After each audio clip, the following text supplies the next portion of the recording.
नमस्कार बच्चों, e learning class में आप सभी का स्वागत है। बच्चों, हिंदी साहित्य के इतिहास के दो काल हम लोग समझ चुके हैं। दो कालों पर चर्चा पूर्व में कर चुके हैं। एक था हमारा आदिकाल और दूसरा भक्ति काल। इन दो कालों के विषय में हम पूर्व में जानकारी प्राप्त कर चुके हैं। हमारे दो वीडियो इस संबंध में जारी हो चुके हैं, आप पढ़ भी चुके होंगे। यह तीसरा वीडियो हमारा हिंदी साहित्य के इतिहास का तीसरे काल पर आधारित है। और आप जानते हैं कि हिंदी साहित्य के इतिहास का, विशेष करके पद्य साहित्य के इतिहास का तीसरा काल रीति काल है, जिसे उत्तर मध्य काल भी कहा जाता है। इस काल की समय सीमा आलोचकों द्वारा सन 1643 ईस्वी से लेकर के 1843 ईस्वी तक मानी गई है। बच्चों, हम इस काल के बारे में बताना चाहेंगे कि इसी रीति काल को कई आचार्यों ने, कई आलोचकों ने अलग अलग नाम दिए हैं। इस संबंध में हम बताना चाहेंगे कि जो रीति काल का हमारा नामकरण है, रीति काल नाम किसने दिया है? आचार्य रामचंद्र शुक्ल जी के द्वारा यह रीति काल का नाम दिया गया है। उन्होंने इस काल में प्राप्त होने वाली विशेष प्रवृत्तियों के आधार पर, चूंकि जो इस काल में रचनाएं हुई थी, रीति से संबंधित, लक्षण ग्रंथों से संबंधित रचनाएं हुई थी, या यूं कह सकते हैं कि लक्षण ग्रंथों की रचना हुई थी, उसमें एक विशेष प्रकार की रीति जो काव्यांग कहलाती है, काव्य का एक विशेष अंग है रीति, उससे संबंधित है। इस संबंध में हम बताना चाहेंगे आपको कि रीति के संबंध में सबसे पहले आचार्य वामन जी ने रीति ही आत्मा काव्यस्य कहकर, रीति ही आत्मा काव्यस्य कहकर अपने रस सिद्धांत का निरूपण किया था और रीति को काव्यात्मा बताया था। ये जो प्रमुख रीतियां हैं वो हैं वैदर्भी रीति, गौड़ी रीति, पांचाली रीति। तो एक रीति क्या है आप समझ गए होंगे कि रीति काव्य का एक अंग विशेष है, और इन अंगों को ध्यान में रखते हुए जो रचनाएं की जाती हैं उन्हें रीति से संबंधित या रीति बद्ध रचना कह सकते हैं, आप ये कह सकते हैं। दूसरी चीज इस संबंध में हम बताना चाहेंगे कि यह रीति काल का आगमन कोई एकाएक नहीं हुआ। भक्ति काल में संपूर्ण जनमानस अपने आराध्य, अपने इष्ट देवता के प्रति एक तरह से कह सकते हैं समर्पित हो चुका था। उसे अपने इष्ट देव या आराध्य में ही पूर्ण विश्वास था। लेकिन धीरे धीरे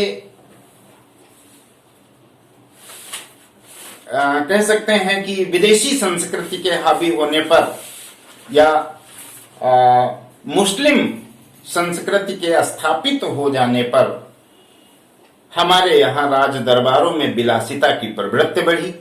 और चूंकि राजा राज्याश्रय में, राजाओं के राज्याश्रय में कवि पलते थे, कवियों को अपने आश्रितों को खुश रखना उनका ध्येय था, इसलिए अपने आश्रित राजाओं को प्रसन्न रखने के लिए वे विशेष करके श्रृंगार परक या ऐसी रचनाएं करते थे जो उनका मन बहला सके। इसका उदाहरण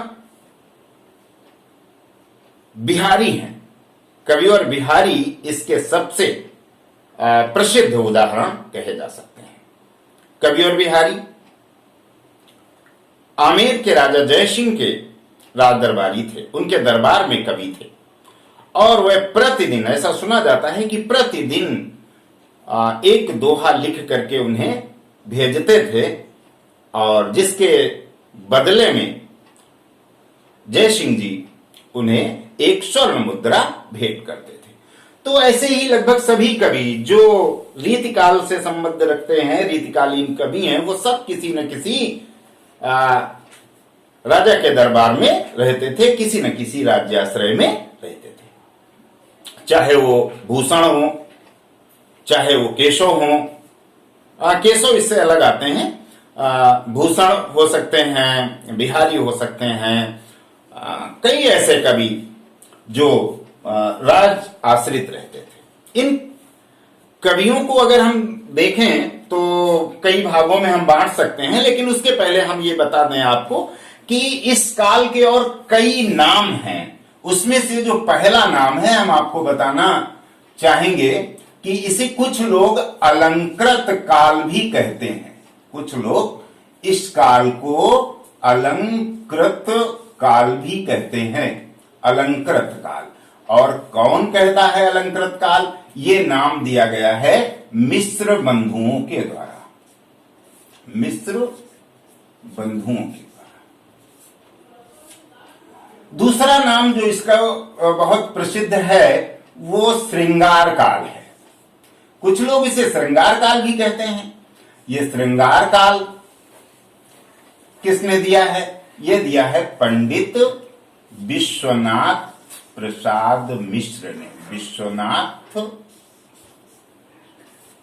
प्रसाद मिश्र ने।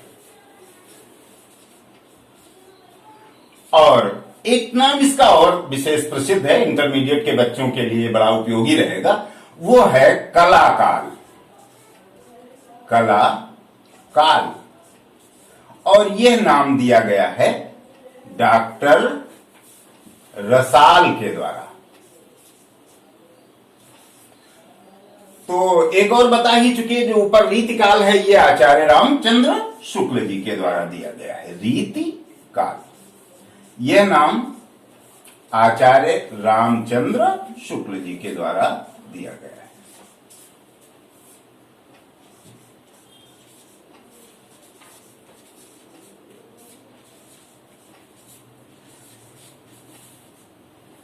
तो अब नाम के बाद हम आपको ये बताना चाहेंगे कि रीति काल के प्रमुख कवि कौन से हैं और इसे कितने वर्गों में विभक्त किया जा सकता है। एक बार फिर हम आपसे चर्चा करेंगे कि रीतिकाल क्या है, रीतिकाल में किस प्रकार की रचनाएं की गई। तो बच्चों, रीतिकाल में एक विशेष प्रवृत्ति जो हमारे सामने उभर कर आती है कवियों के द्वारा, वो ये है कि अधिकांश कवि अपनी पूर्व से चली आ रही संस्कृत और प्राकृत से होते हुए हिंदी में पदार्पण करने वाली एक परंपरा चली आ रही थी, जो कि कवि काव्यांगों का विशेष रूप से चित्रण करते थे। रस क्या है, छंद क्या है, अलंकार क्या है, तो इनको परिभाषित करना और इनके उदाहरण देना, यह कार्य जो था ये काव्यांगों का चित्रण कहलाता था।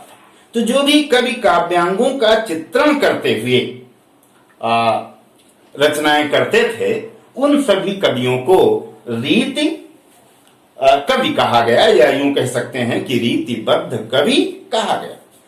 इसमें सबसे पहला नाम आप केशव दास जी का ले सकते हैं। उन्होंने कहा भी है, जगपि सुजाति सुलक्षणी सुबरन सरस सुब्रत और कविता बिन न विराजई, भूषण बिन न विराजई कविता बनिता मित्र।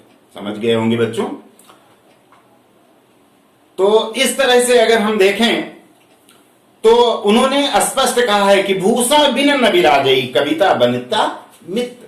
बिना आभूषण के, बिना वस्त्र और अलंकार के, गहनों के ना तो कविता सुंदर लगती है और ना बनिता अर्थात स्त्री ही सुंदर लगती है। स्त्री चाहे जितने उत्तम कुल में जन्मी हो, चाहे जितने सुंदर हो, लेकिन जब तक आभूषण अर्थात अलंकार और वस्त्र धारण नहीं करती, वो सुंदर नहीं लगती है।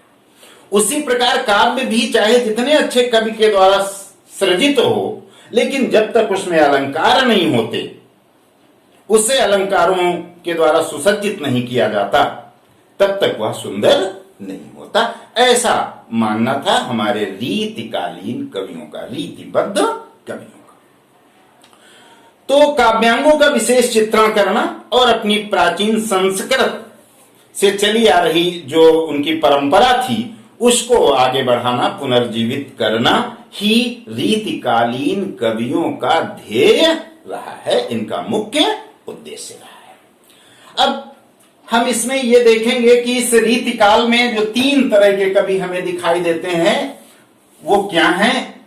हम इसे तीन भागों में बांट सकते हैं। रीतिकालीन कवियों को कह सकते हैं, रीतिकालीन कवियों को तीन वर्गों में विभाजित कर सकते हैं। जैसे यहां हम लिखते हैं रीति काल। अगर हम इसे तीन वर्गों में बांटें तो इसमें पहला जो हमें मिलेगा वो है रीतिबद्ध कवियों का। इसे हम कह सकते हैं रीतिबद्ध। और जो दूसरा है उसे हम रीति मुक्त कह सकते हैं। और जो तीसरे प्रकार है उसे हम कहेंगे रीति सिद्ध। तो इस प्रकार हम देखते हैं कि रीतिकालीन कवियों को हम तीन धाराओं में बांध करके देखते हैं, एक रीतिबद्ध, एक रीति मुक्त और एक रीति सिद्ध। रीतिबद्ध वे कवि कहलाते हैं जो एक विशेष परंपरा में बंध कर चले, उन्हें रीतिबद्ध कहा जाता है। इसके प्रमुख कवि कौन हैं, इनका हम नाम आपको देना चाहेंगे। इसमें सबसे पहला नाम हम लेंगे आचार्य केशवदास का।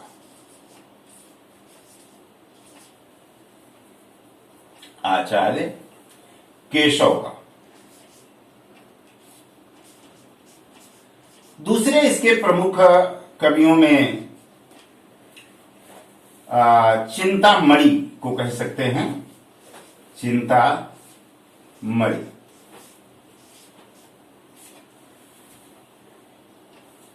तीसरे कवि हो सकते हैं भूषण।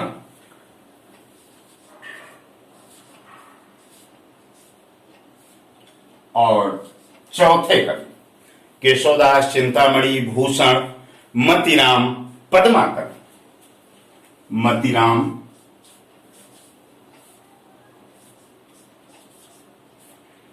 पद्माकर,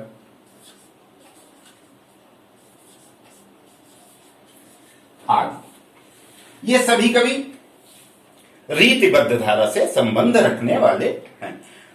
मैं एक एक रचना भी इनकी देना चाहूंगा, आप लोग ध्यान देंगे। ब्रैकेट में जो इनके सामने लिखी है वो इनकी रचना है। जैसे केशवदास की कई रचनाएं हैं, इसमें हम ज्यादा जगह नहीं है। रसिक प्रिया ये काव्यांगों का निरूपण करती है। रसिक प्रिया, कामा कवि प्रिया। रीति मुक्त के बारे में मैं बाद में बात कर लूंगा। और एक रचना इनकी है रामचंद्रिका, क्योंकि यह रचनाएं आपसे पूछी जाती रहती हैं, इसलिए ध्यान देंगे। ये तीन रचनाएं। चिंतामणि, चिंतामणि जी की रचना है कवि कुल कल्प तरु। कवि कुल कल्प तरु। और यह रचना भी काफी प्रसिद्ध है, यह पूछी जाती रहती है। काव्य विवेक और काव्य प्रकाश और भी इसकी रचनाएं हैं। काव्य विवेक और काव्य प्रकाश।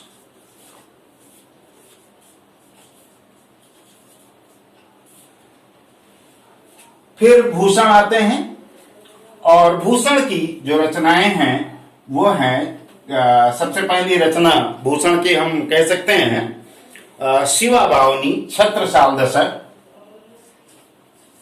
शिवा बावनी,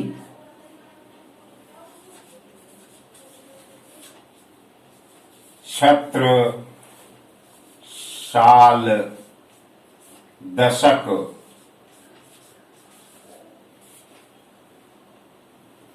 और शिवराज भूषण, शिवराज भूषण।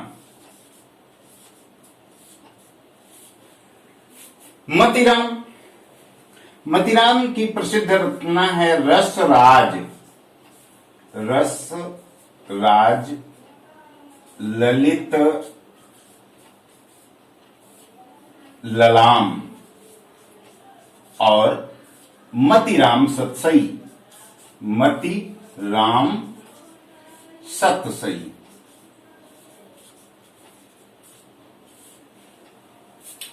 इसी तरह से पद्माकर की रचना है पद्माभरण, पद्माभरण, जगत विनोद,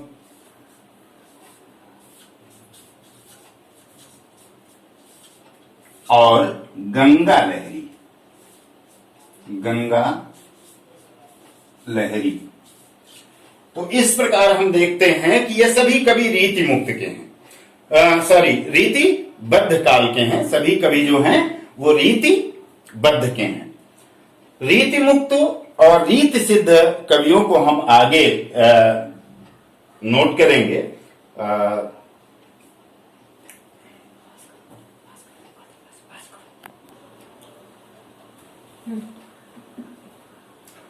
तो यहां पर हमने रीतिबद्ध कवियों को दे दिया है, क्योंकि ये कवि और उनकी रचनाएं लिखते लिखते पूरा स्पेस भर गया है, इसलिए जो रीति मुक्त कवि थे उनको मैंने इधर दिया है। तो इधर आप देखेंगे कि रीति मुक्त कवि ये वह कवि हैं जिन्होंने एक पुरानी परंपरा जिसे रीतिबद्ध कहते हैं उसको इन्होंने स्वीकार नहीं किया।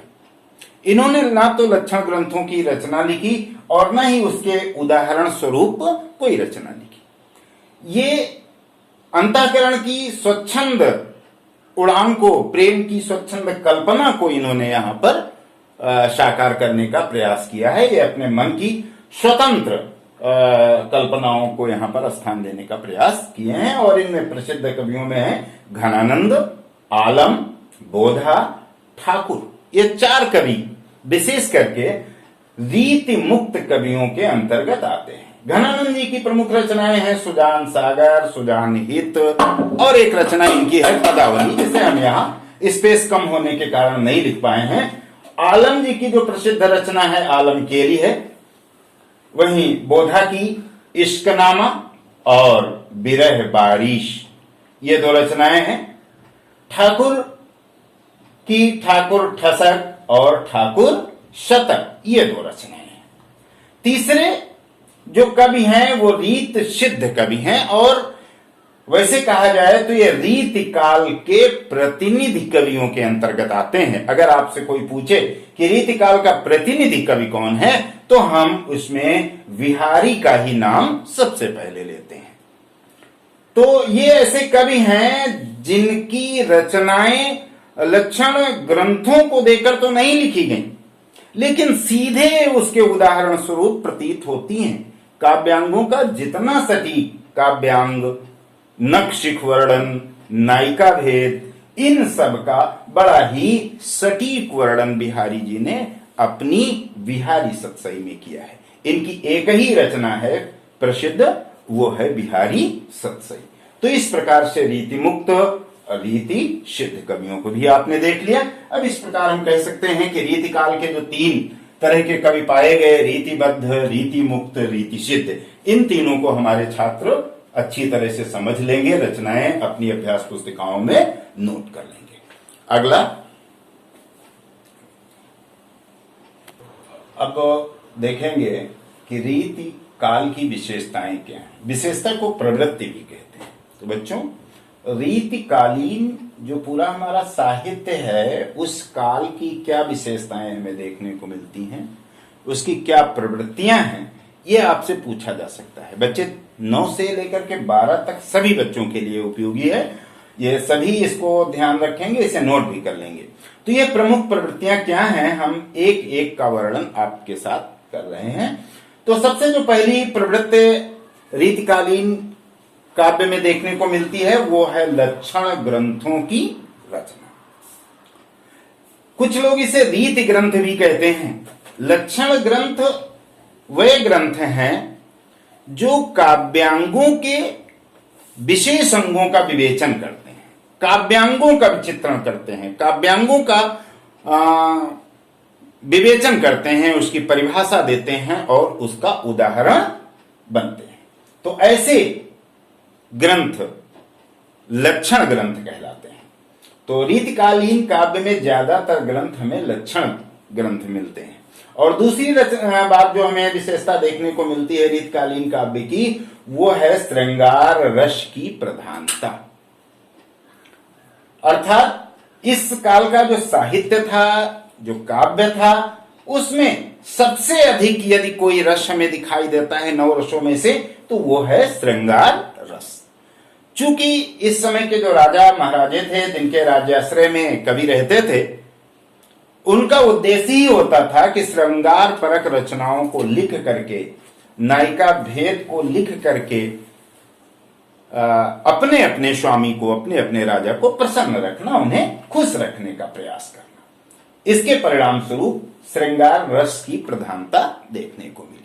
चूंकि यह ऐसा समय था जब राज दरबार में राजा लोग सुरा और सुंदरी के शौकीन हो गए थे। कविता कामिनी का भी पूरी तरह से बोलबाला हो गया। तीसरी चीज जो हम देखते हैं विशेषता मिलती है वो राज्याश्रित कवि द्वारा रचना। रीतिकालीन जितने भी कवि थे, चाहे वो केशव हो, भूषण, मथिराम हो, ये सभी किसी न किसी, बिहारी हो, किसी न किसी कवि के दरबार में रहते थे। तो जिस दरबार में रहते थे उसी राजा को प्रसन्न करना, प्रसन्न करने के लिए कविता लिखना इनका मुख्य ध्येय था और यही इनकी आजीविका भी थी। इस प्रकार से ही इन लोगों का जीवन भी चलता था।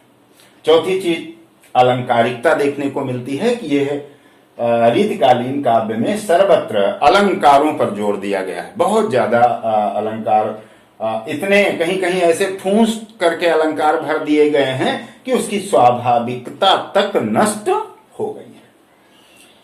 कुछ ऐसे कवि भी थे जिन्होंने इसमें नीतिपरक और उपदेश देने वाली रचनाएं भी लिखी हैं। ऐसा नहीं कि सारा रीतिकालीन काव्य जनता के लिए उपयोगी ना हो, केवल राजा महाराजाओं के प्रसंग लिखा गया हो। कुछ ऐसी बातें भी देखने को मिलती हैं जो नीतिपरक हैं, जनमानस के लिए उपदेशात्मक हैं। और जो अंतिम चीज हम आपको बताने जा रहे हैं वो उसके कला पक्ष से संबंध रखती है कि रीतिकालीन संपूर्ण साहित्य ब्रज भाषा में लिखा गया। आपने पढ़ा था कि भक्ति काल में अवधी एवं ब्रज दोनों भाषाओं की प्रधानता थी, लेकिन रीतिकाल में आकर के केवल ब्रज भाषा में ही काव्य रचना हुई। यही हमें देखने को मिलता है।